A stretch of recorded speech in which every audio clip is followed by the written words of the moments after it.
மனம் இரண்டிலும் சேர்ந்தே பயணிக்கும் உயிர்.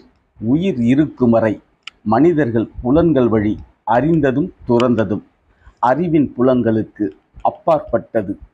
சொர்க்கம் நரகம் உண்டா இல்லையா, இது அவரவர் நம்பிக்கையில் இருக்கிறது. ஆனாலும் பிறப்பின் பிரம்ம ரகசியம் பாவங்கள் நீக்கும் பரந்தாமனின் பாதம் பணிவதே. மாதவம் புரிந்த மன்னனை, மாயங்கள் செய்யும் மாயவனை மார்கழி திங்களின் வைகறை பொழுதுகளில் வணங்கி துதிக்க தோழிகளுக்கு தூது விடுகிறாள் அற்புதங்களின் அழகி ஆண்டாளின் 9ஆம் பாசுரம்.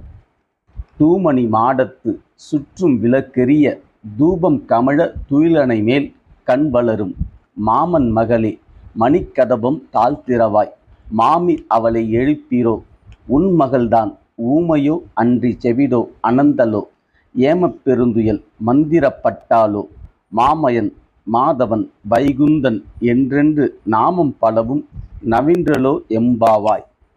நவரத்தின கற்களால் கட்டப்பட்ட மாளிகை, காற்றில் வெளிச்சம் பாய்ச்சும் விளக்குகள், மென்சுகம் வீசும் வாசனை திரவியங்கள், மேனி மெத்தென்று இருக்கும் பஞ்சு மெத்தை படுக்கை. இப்படி இருந்தால் எப்படி உறக்கம் களையும் என் மாமன் மகளே? அவள் செவிடா ஊமையா?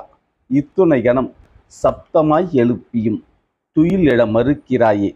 மாமியே, உன் மகள் பிறவி ஊனமா அல்லது புத்தியை நித்திரை செய்யும் மாயங்கள் ஏதும் நிகழ்ந்து விட்டதா?